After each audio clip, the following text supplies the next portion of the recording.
할렐루야. 2021년 새해가 시작됐습니다. 사람들은 제마다 목표를 가지고 새로운 결심을 합니다. 새해라고 해서 별스러운 날인가 이렇게 말하는 사람도 없잖아 있을 것입니다. 그러나 그렇게 이야기하는 것도 타당하다고 볼 수 있는 것은 작년에 그 태양이 올해 다시 떠올랐기 때문에 별반 차이가 없다라는 생각이죠. 그러나 새해라고 하는 것은 끝없이 흘러가는 크로노스적인 그런 시간을 구분해서 카이로스적인 의미를 부여해서 새해다라고 말하는 것이죠. 히랍에서는 시간을 두 부분으로 나누지요. 끝없이 흘러가는 시간을 크로노스적인 시간이다 라고 표현을 하고, 아주 뜻이 있고 의미 있는 어떤 기회가 되어지는 중요한 찬스를 가리켜서 카이로스적인 시간이다 이렇게 이야기를 합니다. 정말 아무런 의미 없이 먹고 자고 하는 그런 사람에게 새해라고 하는 것은 아무런 의미가 없지요. 그러나 뜻이 있는 사람, 정말 어떤 의미를 부여하고 살아가는 사람에게 새해라고 하는 것은 작년과 전혀 다른 그런 의미의 새해입니다. 희망찬 새해고 값진 새해고 축복의 새해입니다. 2021년도는 한 번 지나가 버리면 영원히 다시 만날 수 없는 소중한 새해입니다.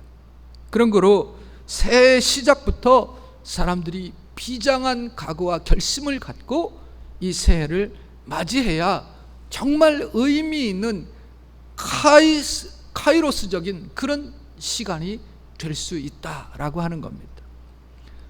저도 개인적으로 올해 회갑을 맞이하게 돼서 남다른 의미를 가지고 올 한 해를 맞이합니다. 빠른 것이 느린 것을 잡아먹는 시대다라는 말을 한 그 빌 게이츠의 말대로 말이죠. 이 속도라고 하는 것, 빠르다고 하는 것이 요즘 사람들의 삶을 움직이는 굉장히 중요한 가치가 되어져 버렸어요. 그래서 모든 사람들이 그냥 빨리빨리 어떻게 하면 좀 더 일을 신속하게 빠르게 처리할까, 빠른 게 가치다, 이렇게들 생각을 합니다. 근데 저는 이 시점에서 좀 다른 생각을 갖습니다. 뭐냐 하면,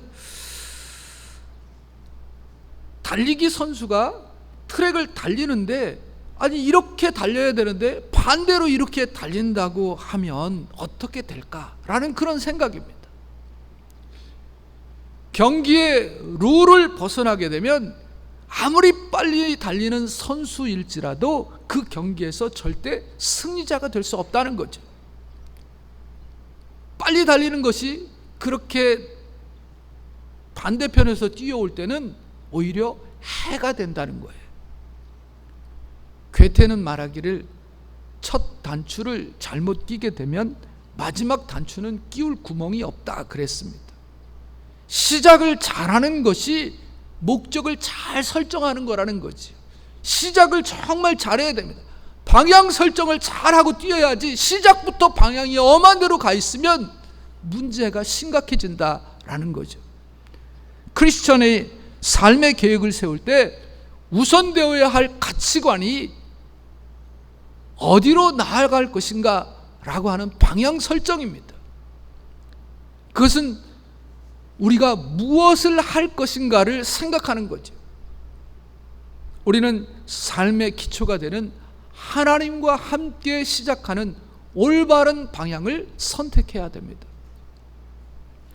새해 첫 주일을 주의 복된 전에서 말씀을 듣고 기도하며 시작하는 우리의 모습, 아마 우리 주님께서 굉장히 기뻐하실 것입니다.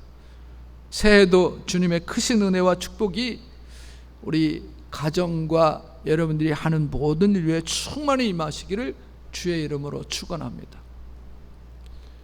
저와 여러분은 인류상에 그 누구도 살아보지 못한 그 누구도 밟아보지 못한 2021년 새해를 살아가는 겁니다.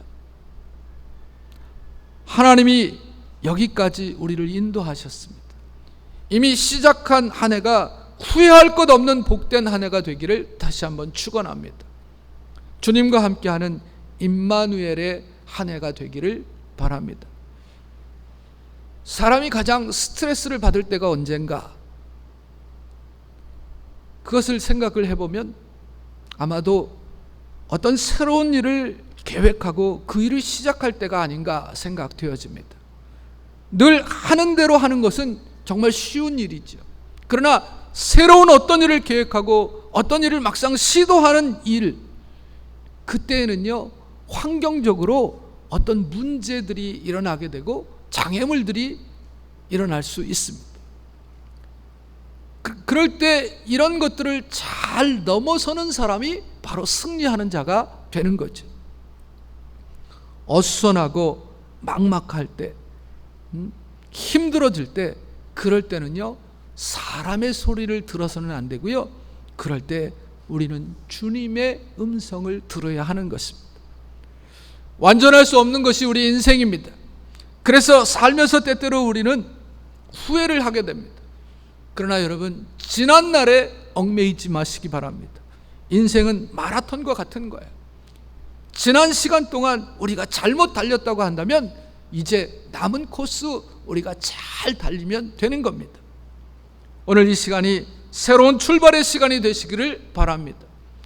나중 우리가 우리의 인생을 돌아보면서 정말 오늘이 가장 소중한 결단의 시간이 되었다, 새로운 출발의 시간이 되었다 라고 후회하지 않는 복된 계기가 되었다라고 회고할 수 있는, 고백할 수 있는 그런 시간이 되었으면 좋겠습니다. 이전에도 그렇게 살았으니까 금년에도 그냥 되는 대로 살지, 그렇게 체험하며 사는 것 절대로 바른 일이 아닙니다. 옳지 않습니다. 새해에는 새로운 결심으로 새롭게 시작을 해야 되는 겁니다. 갈라디아서 6장 7절에 후반절에 보게 되면 사람이 무엇으로 심든지 그대로 거두리라 그랬습니다. 8절에 보게 되면 자기의 육체를 위하여 심는 자는 육체로부터 썩어질 것을 거두고 성령을 위하여 심는 자는 성령으로부터 영생을 거두느니라 했습니다. 우리가 연초에 무엇을 심으면 연말에 심은 것을 거두게 될 것입니다.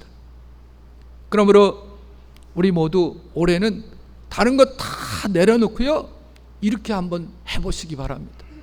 첫째는요, 올해는 기도를 심읍시다. 기도는 우리 성도들의 특권입니다. 우리가 기도하면 하나님이 들으시고 반드시 역사하십니다. 구하라 얻을 것이요, 찾으라 찾을 것이요, 문을 두드리라 열릴 것이라 그랬잖아요. 이건 하나님의 약속이에요.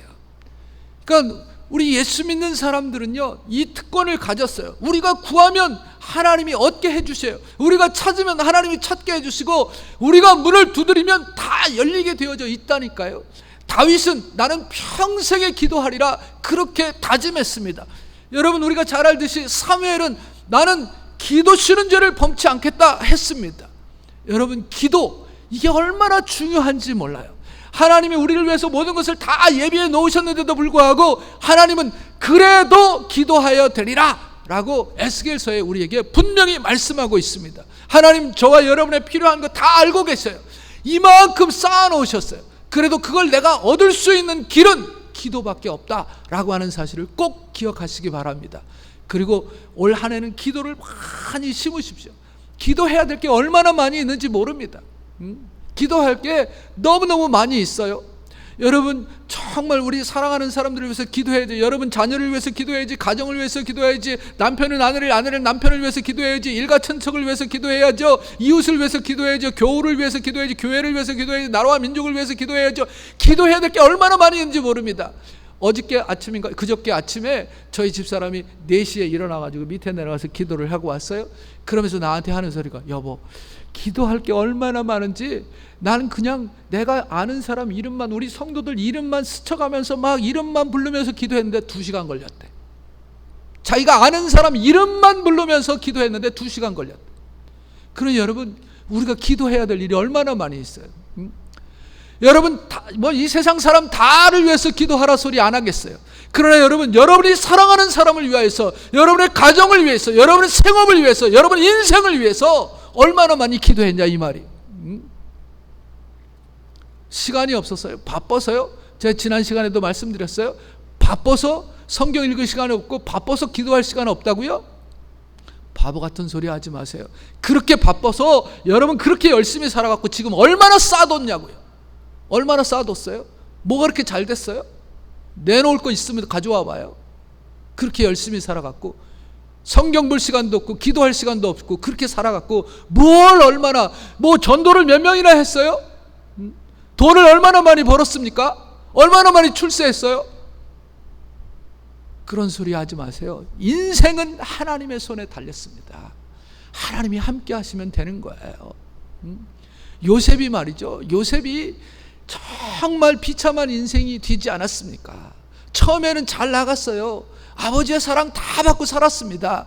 그러나 형들의 시기와 미움에 팔려갔어요. 노예의 삶을 살았습니다. 노예가 얼마나 비참한 삶인지 알아요? 당시의 노예는요, 평생 노예야. 아들을 낳아도 아들도 노예가 되는 그런 시대였어요. 그러니 얼마나 비참한 그런 상태였습니까?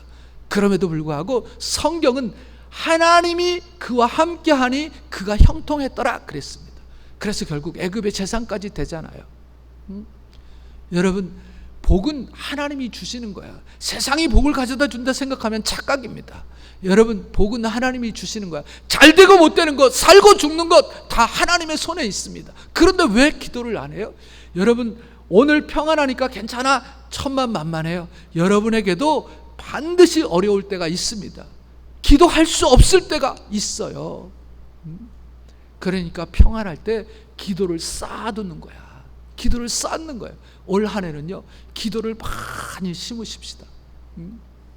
기도하면 하나님이 역사하셔요. 제가 늘 말씀드립니다만, 제가 군대 가가지고 삽질을 했는데요. 군대에서 할 일 없으면 삽질을 시켜요. 딴 생각한다고. 그래갖고 집합해갖고 대대병력이 다 집합해. 대대병력이 한 550명 정도 돼요. 대대병력이 다 집합해 550명이 삽 한 자루씩 다 들고 가가지고 산 중턱을 까내리는 거야. 여기 저기 가다 보면 산 중턱 까내렸잖아요. 그걸 까내리듯이 그렇게 까다 보면 바위도 나오고 돌도 나오고 다 나오잖아요. 그걸 열심히 까내려가지고 하루 종일 일했어요. 근데 조금 있으니까 저쪽에서 포크레인 한 대가 딱 와요. 포크레인, 그 당시에 포크레인 처음 나올 때, 그 포크레인이 한 대 딱 나오더니 쓱 일을 하는데, 아예 1시간 만에 500명이 하루 종일 일한 것보다 더 많이 까더라고. 여러분, 삽질하지 마세요. 하루 종일 삽질해봐야 하나님이 포크레인으로 한 숟갈 탁 뜨면 끝나는 거예요. 이걸 경험하시기를, 여러분들이 기도하시면 그 하나님의 놀라운 역사가 나타나게 될 것입니다. 올 한 해 기도를 많이 심으셔서 하나님이 일하시는 것을 경험하는 저와 여러분이 됐으면 좋겠습니다. 그 다음에 감사를 심읍시다. 웃는 얼굴에 침 못 뱉는다라고 했습니다. 감사하는 자에게 욕하고 불평하는 사람 없습니다. 있다면 그건 사람도 아니에요. 감사는 감사를 낳고 불평은 불평을 낳습니다. 깊은 산 속에 멧돼지가 살았어요. 하루는 먹이를 찾아서 어슬렁어슬렁 가다가 뜻밖의 도토리들이 땅바닥에 막 주르륵 깔려 있는 것을 보게 됐어요. 정신없이 다 주워 먹었습니다. 근데 양이 차지 않았어요. 그래서 멧돼지가 낙엽을 파헤쳐 보니까 거기서 몇 알의 도토리가 또 나왔어요. 미련한 멧돼지가요, 맛있는 도토리가 땅속에서 나오는 줄로만 알고 말이죠, 먹고 나서 또 파고, 먹고 나니까 계속 파는 거예요. 계속 땅만 파기 시작했어요. 결국 그 도토리 나무가 견디질 못하고 쓰러졌어요. 쓰러지는데 하필 멧돼지 위로 쓰러져 갖고 멧돼지가 깔려 죽었어요. 인간의 욕심이 이와 같다는 겁니다. 하나님에게서나 사람에게서나 감사하지 못하는 것, 지나친 욕심과 기대 때문입니다. 욕심과 기대를 내려놓으시기 바랍니다. 하나님은 그 자녀인 우리에게 언제나 좋은 것을 주십니다. 그런데 왜 우리는 하나님이 주신 것으로 만족하고 감사하면서 살지 못할까? 정답은 욕심 때문이에요. 올해는요, 우리 모두 욕심으로 무엇을 얻으려고 하지 마십시다. 야고보서 1장 17절에 각양 좋은 은사와 온전한 선물이 다 위로부터 빛들의 아버지께로서 내려오나니 그는 변함도 없으시고 회전하는 그림자도 없으시도다. 좋은 것은요, 위에 계신 하나님이 주시는 거예요. 우리가 욕심으로 무엇을 얻으려고 하다가는 미련한 멧돼지처럼 망하게 될 것입니다. 에베소 5장 4절에 누추함과 어리석은 말이나 희롱의 말이 마땅치 아니하니 돌이켜 감사하는 말을 하라. 하나님에게나 사람에게나 감사하는 말을 하면서 살자라는 겁니다. 올 한 해는 감사를 많이 심는 저와 여러분이 됐으면 좋겠습니다. 세 번째는요, 칭찬을 심자는 거예요. 칭찬. 잠언 27장 17절에 철을 날카롭게 하는 것 같이 사람이 그 친구의 얼굴을 빛나게 하느니라. 15장 23절에는 마음의 즐거움은 얼굴을 빛나게 하여도 마음의 근심은 심령을 상하게 하느니라 그랬습니다. 여러분, 우리가 책망이나 꾸지람을 받게 되면 노여움과 서운한 걱정, 두려움이 생기게 되어져 있습니다. 그것은 얼굴을 어둡게 하고요, 위축들게 합니다. 어떤 사람에게 우리가 잘못하는 것이 있어도요, 좀 훈계하고 타이르고 그 다음에 칭찬을 하게 되면 그 다음에는 그 사람이 일을 참 잘하게 됩니다. 그런데 계속해서 핀잔을 주고 말이죠, 좀 잘못한다고 말이 나무라면요, 그 사람이 절대로 잘 못해요. 잘할 수가 없어요. 칭찬하면 머리가 좋아진다 그래요. 칭찬은 신비한 약과 같다 그래요. 칭찬은 귀로 먹는 보약과 같다 그럽니다. 칭찬은 상처에 치료제를 발라주는 것과 같다, 그런 표현이 있습니다. 칭찬은 에너지가 있습니다. 칭찬은 인간관계의 윤활유와 같은 그런 역할을 감당하는 거예요. 자신감을 주는 거죠. 삶을 넉넉하게 해주고, 칭찬은 정말 세상을 바꾸는 그런 힘이 있습니다. 여러분, 칭찬은 인생을 춤추게 하잖아요. 아니, 칭찬은 고래도 춤추게 한다 그랬어요. 칭찬을 즐기면요, 인생이 즐거워집니다. 서양 속담에 수만 톤의 가시는 벌 한마디 불러 모으지 못하지만 한 방울의 꿀은 수많은 벌떼를 불러 모은다 그랬습니다.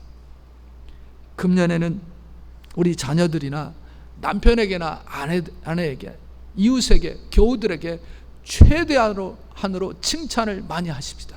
좀 어줍지 않아도, 좀 못해도 말이죠, 위로하고 격려하고 잘한다 해야지. 좀 맛이 없어도 이거 좀 맛이 정말 괜찮네 뭐 이러면서 말이죠, 먹어주고 이래야지. 그 어떤 뭡니까, 이렇게 그 TV 프로에 보니까 이 사랑할 때는 말이죠, 짜고 맵고 뭐 싱겁고 이런 게 없더라고요. 짜도 맛있다 그러고 다 먹고, 뭐 싱거워도 맛있다 그러고 한 그릇 뚝딱 하고요. 이런데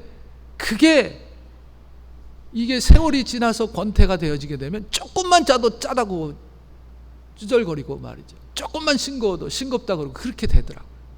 근데 올 한 해는 여러분, 좀 잘 못해도 잘한다고 칭찬을 해주고 격려하고 이렇게 해서 나아가게 되면 정말 삶이 훨씬 더 행복해질 것입니다. 어떻든 칭찬을 하면 여러분이 사람을 얻게 될 것이고, 칭찬을 하지 않으면, 칭찬에 인색하면 사람을 잃게 될 것입니다. 그런데 여러분, 칭찬 못하겠어요? 사람을 얻는 게 낫지요. 사람을 잃는 게 낫겠어요? 유익을 따라서 판단을 잘 하시고 올해는 칭찬을 많이 하는 해가 됐으면 좋겠습니다. 이제 네 번째는요, 올 한 해는 다른 거 다 생각하지 마시고, 제가 지금 여러분에게 말씀드리는 것, 이거 하나님이 우리 교인들에게, 우리 성도들에게 가장 필요한 말씀이라 생각되어져서 저를 통하여서 오늘 이 말씀을 새해 첫 주일 이 설교를 통하여서 주시는 거예요. 올해는요, 희망을 심읍시다. 세상이 어둡고 힘들어요. 코로나19로 인하여서 여러 가지로 어려운 상황이 있지만 그래도 올해는 우리는 희망을 심는 성도들이 되십시다. 희망이라고 하는 것은 꿈입니다. 꿈을 갖는 겁니다. 어떤 사람은 말하기를, 야, 네 주제의 꿈은 무슨 꿈? 그냥 그렇게 살다 갈 것이지. 만약 우리가 그렇게 산다고 한다면 그렇게 살다가 갈 곳이 어디 있겠어요? 아무런 꿈도 없이 그냥 그렇게 아무런 생각 없이 살다가 우리가 갈 곳이 어디냐고요. 성경에 나오는 요나는 물고기 뱃속에서도 희망을 가졌습니다. 38년 된 병자도 마지막까지 희망을 가지고 베데스다 연못가에 있다가 주님을 만나서 고침을 받았습니다. 인간은 죽는 그 순간까지도 꿈을 꾸는 존재입니다. 죽음에도 희망이 있는 겁니다. 그게 인간입니다. 그런데 살아있는 사람이 희망을 못 가진다니 말이 됩니까? 우리가 무슨 희망을 가져야 될까요? 깊이 생각해 보시기 바랍니다. 제가 늘 말씀드립니다만 캄캄한 독 안에다가 쥐들을 집어넣고 실험을 합니다. 쥐를 캄캄한 독에 집어넣었더니 30분을 견디지 못하고 죽었다는 거예요. 근데 그 독 안으로 한 가닥 햇빛을 비춰주었더니 쥐가 말이죠, 36시간 동안 살아있었다는 거예요. 쥐들이 그 독 속에서 30분을 견디지 못하고 죽은 것은 체력이 다해서 죽은 것이 아니고요, 절망으로 죽었다는 것이 과학자들의 설명입니다. 삶을 꿋꿋하게 살아갈 수 있도록 이끌어주는 힘, 그 힘은 과연 어디서 나오는 것일까? 희망은 도대체 어디서부터 비롯되는 것일까? 도울 힘이 오는 근원, 그 자체를 믿는 데서부터 희망이 비롯된다라는 겁니다. 여러분이 우리 창조주 하나님을 찾게 될 때 하나님은 당신의 모든 삶의 문제의 해결책을 건네주실 것입니다. 예레미야 29장 11절 말씀해 보게 되면 너를 향한 생각은 내가 아나니 재앙이 아니라 평안이라 그랬습니다. 너희 장래에 소망을 주려 하는 생각이라. 시편 146편 5절의 말씀에도 보게 되면 야곱의 하나님으로 자기 도움을 삼으며 여호와 자기 하나님에게 그 소망을 두는 자는 복이 있도다 그랬습니다. 하나님은 우리에게 소망을 주려는 생각을 갖고 계십니다. 그래서 하나님에게 소망을 두는 사람은 복이 있습니다. 하나님을 믿는 사람은 절망 속에서도 희망을 찾게 되어져 있는 겁니다. 하나님이 살아계심을 믿기 때문이죠. 무슨 희망을 가질까는 각자의 믿음과 포부와 인생 비전에 따라서 설계를 하십시오. 예전에 제가 그런 소리를 듣고 참 대단하다라는 생각을 했었는데, 옛날에 김장한 목사님이 미국에 가서 지미 카터를 만났습니다. 그 당시에 지미 카터가 미국의 조지아의 주지사였습니다. 그 주지사 관저에 가서 사저에 가서 이제 카터를 만났는데, 카터가 김정한 목사님에게 자신의 꿈이 장차 미국의 대통령이 되는 거랍니다. 그 말을 들었을 때 김정한 목사님은 그 자리에서 카터를 축복했습니다. 그 축복 기도를 해줬는데 그 후에요, 카터는 자기 꿈대로 기도한 대로 미국의 대통령이 됐습니다. 그리고 카터가 미국의 대통령이 됐을 때 제일 처음 초청한 사람이 바로 한국의 김장환 목사님이었습니다. 우리 같으면 아이고 꿈은 좋네, 니까지 무슨 대통령이 돼, 이렇게 했을 것인데, 그런데 김장환 목사님은 그렇게 하지 않고 그 꿈이 이루어지도록 기도해 줬습니다. 여러분, 무엇이 되라고 기도해 주는 그것이 중요한 것이 아니고요, 자신의 꿈을 갖는 그게 우선이고요, 그리고 그 목표, 그 꿈을 향해 전진하는 게 우선입니다. 여러분도 꿈을 가지십시오. 그리고 그 꿈을 이루기 위해서 최선의 경주를 다하십시오. 5번째는요, 용기를 심자는 겁니다. 우리는 용기와 의욕을 꺾는 말을 올해는 절대로 하지 마시기 바랍니다. 용기를 북돋워주는 말을 해야 됩니다. 여러분, 북돋워준다는 말이 무슨 말인지 아세요? 저는 옛날에 시골에 살았기 때문에 북돋는다는 것을 잘 압니다. 북돋는다는 것은요, 이렇게 식물을 심어, 우리가 고추나 무슨 토마토 같은 거를 심어 놓고요, 오이 같은 걸 심어 놓고 북을 줘요. 그게 뭐냐면, 이렇게 고추를 이렇게 심고 난 다음에 그 고추대가 이렇게 올라오면 거기다가 흙을 이렇게 쌓아주는 거예요. 그러면 그 북돋아준 그 흙더미 때문에 그 고추가 말이죠, 바람도 이겨내고 말이죠, 그리고 가뭄도 이겨내고 잘 자라게 되어져 있습니다. 연약하더라도 별것 아닌 것 같은 그 흙의 힘을 바탕으로 튼튼한 곡식으로 자라게 된다는, 그게 북돋아 주는 거야. 별것 아닌 것 같아요. 그냥 흙 조금 덮어준 거야. 그러나 용기를 북돋아 주는 것이 연약한 사람을 그렇게 강하게 키워줄 수 있는 역할을 하게 된다라고 하는 거지. 그게 용기를 심는 겁니다. 우리 눈으로 보기에 사람이 믿음지 못하고 약해 보이고 하는 일이 참 어설퍼 보이고 하는 일마다 시원치 않아 보여도 말이죠, 그 용기를 꺾지 말고 힘을 주는 말을 해야 된다라는 거죠. 한마디 말이 천냥빛을 갚는다는 말이 있듯이 위로와 격려 한마디가 얼마나 큰 힘과 용기를 가져다 주는지 모릅니다. 개그 프로그램에 보니까 이런 얘기 있더라고요. 어느 대학생이 학교에 들어가서 처음 성적표를 딱 받아왔는데 전부 F가 하나가 D야. 그러니까 아버지가 하는 말이 뭐예요? 야, 너는 어떻게 한 과목에만 그렇게 집중을 하냐? 너 한 과목에 너무 힘쓰는 거 아니냐? 이러면서 말이죠, 위로했다는 그런 개그가 있는데, 전 그 말을 들으면서 우리가 한번 깊이 좀 생각해 볼 이유가 있다라는 생각을 했습니다. 이걸 공부라고 했느냐? 다 낙제하고 한 과목만 겨우 패스했네? 이렇게 하는 것보다 오히려 그 아버지가 한 말이 훨씬 더 위로가 되는 말이 아니었는가 하는 그런 생각입니다. 며칠 전에 새벽 기도에서 우리가 요셉의 이야기를 창세기 50장을 통하여서 들으면서 제가 우리 새벽 기도에 참석한 성도들과 나누었는데, 사건보다 해석이 중요하다라는 말을 했습니다.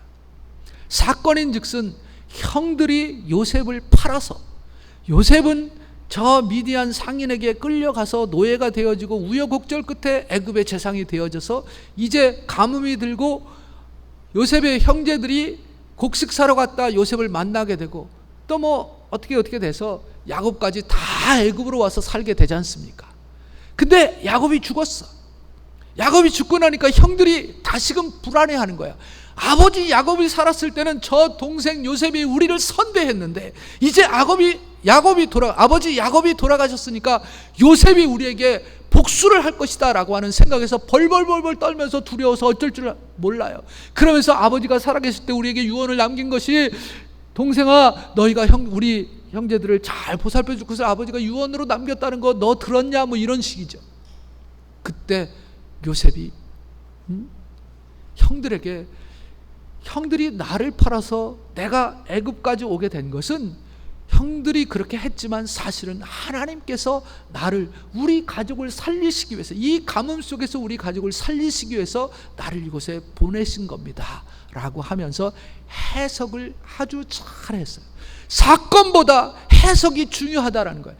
그러면서 해석을 좋게 하자는 거예요. 해석을 우리가 영적으로 깊이도 해야 되겠지만 해석을 좋게 하고 해석을 평안하게 해야 된다는 거지. 특별히 듣는 사람이 좋도록 해석을 평안하게 해야 된다는 거예요. 요셉의 해석을 듣고 형들이 얼마나 평안을 느꼈는지 몰라요. 누가복음 14장에 보게 되면 문둥병자 시몬의 집에 예수님이 가셨어요. 식사를 하러 가셨는데 그때 한 여인이 와서 순전한 나드향에 그 옥합을 깨어갖고 예수님의 발을 씻겼어요. 사람들이 이야기합니다. 그 비싼 나드향을 팔아서 300데나리온이나 되는 엄청난 비싼 그 향을 깨갖고 허비를 하느냐고, 팔아서 가난한 사람을 나누어 줬으면 얼마나 좋았겠느냐라고 이야기할 때 그 여인이 그 말을 들으면서 괴로웠어요. 주님께서 뭐라고 해요? 왜 너희는 이 여인을 괴롭게 하느냐? 이 여인은 나에게 아주 귀한 일을 했다. 좋은 일을 했다는 거예요. 나의 죽음을 예비했다는 거죠. 그러면서 앞으로 복음이 전하는 곳에는 이 여인의 이름도, 이 여인의 행위도 전파되어져서 기억되게 하리라 했다는 거예요. 예수님의 그 사건 속에 예수님의 해석이 얼마나 좋았습니까? 그 예수님의 해석을 들은 옥합을 깨어 부은 여인은 마음이 정말 평안해졌습니다. 여러분, 우리도 이 세상을 살면서 많은 사건 사고를 당하게 될 겁니다. 많은 사건들을 만나게 될 것입니다. 근데 중요한 것은 그 사건을 우리가 어떻게 해석하느냐. 여러분, 좋게 해석하십시다. 절대로 부정적으로, 절대로 나쁘게, 불평하면서 불만 어린 그런 해석하지 마십시다. 어떻게 하든지 그 일을 통하여서 더 좋은 일이 일어날 것이다. 하나님은 합력하여서 선을 이루게 하시는 분이다 라는 생각을 가지시고 좋은 해석을 하시기 바랍니다. 새해에는 우리 모두 절대로 의욕을 꺾고 상처를 주고 힘을 빼는 일을 하지 마십시다. 그런 말이 튀어나오려고 하면 입을 막으십시오. 말한 다음에 막는 것은 소용이 없습니다. 말하기 전에 막아야 됩니다. 그 다음 마지막으로 선행을 심자라는 겁니다. 갈라디아서 6장 9절에 보면 우리가 선을 행하되 낙심하지 말지니 피곤하지 않냐면 때가 이름에 거두리라 했습니다. 선을 행하다가 낙심하지 마십시다. 포기하지 않는다면 반드시 거둘 때가 오는 것입니다. 우리는 선을 행하다가 그 결과가 얼른 맺혀지지 않는 것을 보고 상심해서 포기하기를 잘합니다. 그 일은 깨진 독에 물을 붓는 거야, 뭐 아무도 알아주지도 않는 일이야, 소용없는 일이야, 뭐 이렇게 이야기합니다. 에이, 그놈을 도와주느니 차라리 그거 갖다가 개나 줘라, 뭐 이렇게들 이야기할 수 있습니다. 그러나 선행은 당장의 결과를 바라보고 해서는 안 됩니다. 잠언 19장 17절의 말씀에 보게 되면 가난한 자를 불쌍히 여기는 것은 여호와께 꾸이는 것이니 그 선행을 갚아 주시리라 했습니다. 마태복음 6장 4절에도 내 구제를 은밀하게 하여 하라, 은밀한 일도 보시는 내 아버지께서 갚아주실 것이라 했습니다. 그렇습니다. 여러분, 우리가 하나님을 바라보고 선한 일을 해야 되지 사람을 바라보면 실망하게 되어져 있습니다. 선한 사람들만 들어갈 수 있는 궁전이 있었어요. 한 소녀가 그 궁전에 들어가려고 매일 몸을 단장했지만 궁전의 열쇠는 주어지지 않았습니다. 하루는 궁전의 문지기가 소녀에게 귀띔을 해주지, 남을 위해 사랑을 실천하는 사람에게 이 궁전을 들어올 수 있는 열쇠가 주어진단다, 그렇게 이야기합니다. 그래서 그 소녀는 그날 늙은 거지를 아주 정성껏 돌봐주었어요. 그리고 궁전으로 달려가서 열쇠를 요구했는데 열쇠는 주어지지 않았어요. 소녀는 낭망했습니다. 아주 낙심했어요. 그래서 터덜터덜 집으로 돌아오다가 그때 강아지 한 마리가 덫에 걸려갖고 신음하는 것을 봤어요. 그래서 이 소녀는 정성을 다해서 그 강아지를 풀어줬어요. 이 소녀의 손에 강아지의 피가 흘렀어요. 근데 그때 그 시간에 바로 궁전의 문지기가 나타나서 열쇠를 건너주는 거예요. 소녀가 놀라면서 이야기합니다. 저는 열쇠를 얻기 위해서 강아지를 구해준 것이 아니에요. 그러니까 그 문지기가 말합니다. 자신이 지금 선행을 베풀고 있다고 하는 사실을 모두 잊은 채 남을 돕는 사람에게 그 궁전의 열쇠가 주어진다는 겁니다. 진정한 선행은 대가를 바라지 않습니다. 아름다운 선행은 감추어질 때 더욱 빛나는 것입니다. 갈라디아서 6장 10절에 그러므로 우리는 기회가 있는 대로 모든 이에게 착한 일을 하되 더욱 믿음의 가정들에게 할지니라 그랬습니다. 믿는 사람에게 착한 일을 더 많이 하라는 거죠.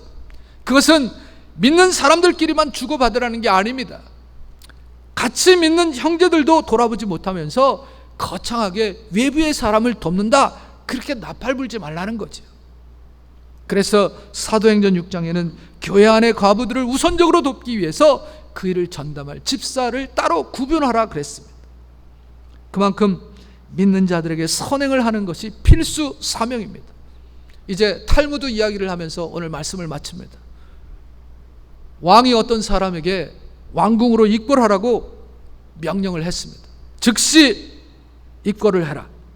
왕의 전가를 받은 사람은 뭔가 불안했습니다. 더러 겁이 났습니다. 왕이 까닭도 없이 이유도 설명하지 아니하고 오라고 불렀으니 도대체 무슨 일일까? 그런데 그만 두려움이 덮쳐왔습니다. 다행히 그 사람에게는 세 사람의 친구가 있었습니다. 한 친구는 가장 소중하게 생각하는 사람이었고, 또 한 친구는 역시 좋아하고 소중하게 생각하고는 있지만 앞 친구처럼 그렇게 소중하게는 생각하지 않았습니다. 또 다른 마지막 세 번째 친구는 친구라고 생각하고는 있었지만 별로 우정이 돈독하지는 않았습니다. 그는 혼자 왕에게 갈 용기가 나지 않아서 가장 소중하게 여기는 친구에게 먼저 찾아가서 이야기를 합니다. 왕이 갑자기 나를 이끌어라고 하는데 도대체 무슨 일인지 모르겠는데 나는 이렇게 두렵지? 나와 같이 가줄래? 그러니까 그 친구는 이유도 말하지 아니하고 이련지하에 거절해버리고 말았습니다. 그 다음 두 번째 친구에게 부탁을 합니다. 궁궐 문 바깥까지는 갈 수 있는데, 거기까지는 가겠는데 그 이상은 안 되겠구만. 그러면서 잘라 말합니다. 근데 마지막 친구에게 가서 부탁을 하니까 그 마지막 친구는 그래, 같이 가자. 자네는 뭐 어떤 나쁜 짓도 하지 않았으니까 조금 더 걱정할 거 없어. 내가 가서 임금님에게 사실대로 다 말씀을 드릴게. 자네는 그렇게 성실하게 선한 일들을 많이 이루면서 살았다고. 그러면서 기꺼이 그 친구와 동행을 해줬다는 겁니다. 맨 처음 친구는 재산과 같은 것이다 라는 탈무드의 설명입니다. 사람이 아무리 돈이 중요하고 소중하게 여기고 사랑할지라도 죽을 때는 고스란히 다 남기고 가야 된다는 거지. 두 번째 친구는 친척과 같은 것이라는 거지. 무덤까지는 따라가지만 그를 거기에 남겨두고 돌아가 버린다는 거지. 그러나 세 번째 친구는 선행과 같은 것이어서 착한 행실은 평소에도 별로 마음을 끌지 못하지만 죽은 뒤까지도 영원히, 평소에는 별로 마음을 끌지 못하지만 죽은 뒤에까지도 영원히 함께 간다는 겁니다. 그런데 우리가 가장 소중히 여기지 않는 것이 이 선행입니다. 가장 선하게 여기고 신경 쓰지 않는 것이 이 선행입니다. 올해는 여러분, 우리가 어떤 큰 교리를 깨닫고 뭐 성경의 아주 심오한 진리를 발견하고 터득하는 것보다 기도를 심고 감사하는 것을 배우고 칭찬하는 것을 삶으로 살고요, 정말 희망을 가지고 용기를 주고 위로하고 격려하는 사람이 되고 기회가 되는 대로 선을 많이 행하는 그런 삶을 사십시다. 우리가 그렇게 살게 되면 우리 하나님께서 저와 여러분의 삶을 아주 풍성하게 축복해 주실 것입니다. 기도합니다. 하나님 감사합니다. 올 한 해 우리 사랑하는 성도들이 주께서 오늘 주신 말씀을 기억하며 정말 기도를 심고 감사를 심고 칭찬을 심고 희망을 심고 용기를 심고 선행을 심어서 하나님이 우리에게 주시는 풍성한 삶을 누리는 삶이 되게 하여 주옵소서. 예수님의 이름으로 축복하며 기도 올리옵나이다. 아멘. 우리 다 일어나서 찬양합니다.